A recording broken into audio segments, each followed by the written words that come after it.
In 1986, 1.5 million balloons were released in downtown Cleveland. Cleveland has now broken the Guinness Book of World Records and released over 1 million. This was meant to be a charity fundraiser and a way to put the growing city of Cleveland on the map.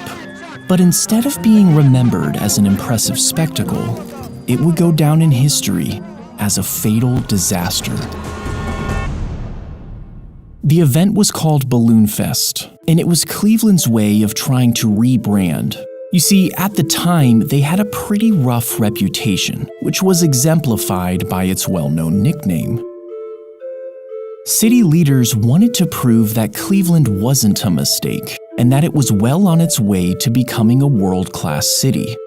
The previous year, Disneyland had claimed the Guinness World Record for the biggest simultaneous balloon launch. And for some reason, the city leaders thought that outdoing Disneyland was the perfect way to start cleaning up Cleveland's image. Soon after, the United Way of Cleveland developed their ambitious plan to launch nearly 1,500,000 balloons over the city.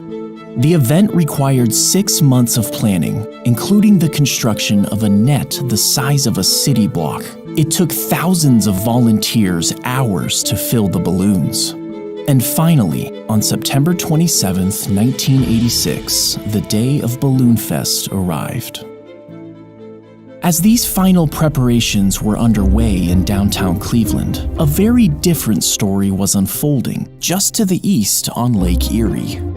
The previous night, a severe storm had rolled through the area. I do want to remind everybody in part of Ohio, we continue with that severe thunderstorm watch until 1 a.m. And about an hour before the storm, 2 men had gone out fishing. On the morning of the 27th, the day of Balloonfest, the 2 men were reported missing by their families.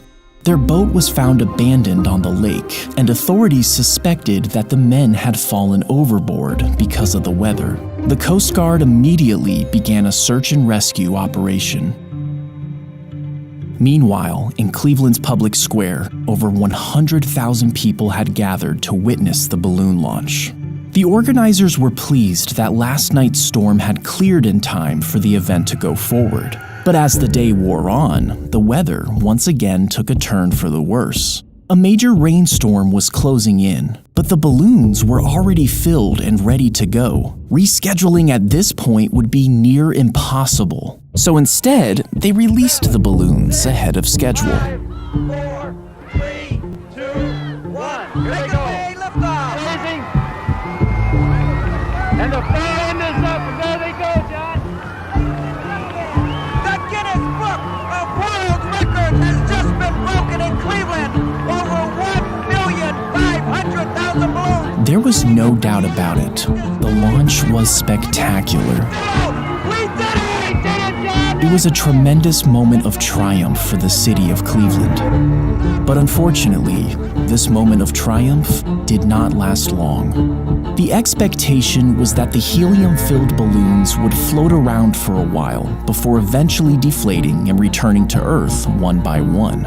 But that wasn't what happened. And the wind has just shifted just enough that the balloons are now trailing fast. This is beautiful. The balloons are coming back this way. They're coming back. The cold air and oncoming rain immediately pushed the still inflated balloons, tens of thousands of them, back down towards the ground in droves. The result was mass chaos. Balloons, 1.5 million of them, caused quite a stir in Cleveland yesterday. It was A part of northerly wind quickly carried the balloons to Burke Lakefront Airport, and within minutes, the runways were so clogged that all flights had to be suspended. The balloons also started to descend on certain streets, and after a number of car accidents, these roads had to be closed until a bulldozer arrived to clear out the balloons. As all this was going on, the Coast Guard was still out looking for the 2 missing fishermen. Ironically, that big balloon launch in Cleveland today is one of the things that's making this search so tough for the Coast Guard. Balloons had descended on Lake Erie in massive quantities. There's 60% of the balloons launched landed here instead of the planned 10%. It's like trying to find a needle in a haystack here. Can you imagine trying to find somebody floating out here or even spotting a life jacket with all these balloons on the water? On September 29th, 2 days after the balloons were launched, the Coast Guard finally called off the search for the 2 missing fishermen. And shortly after, both men's bodies washed ashore. Balloonfest was featured in the 1988 edition of the Guinness Book of World Records. However, that was the only edition to include it. And shortly after, Guinness ended the category of balloon launching altogether.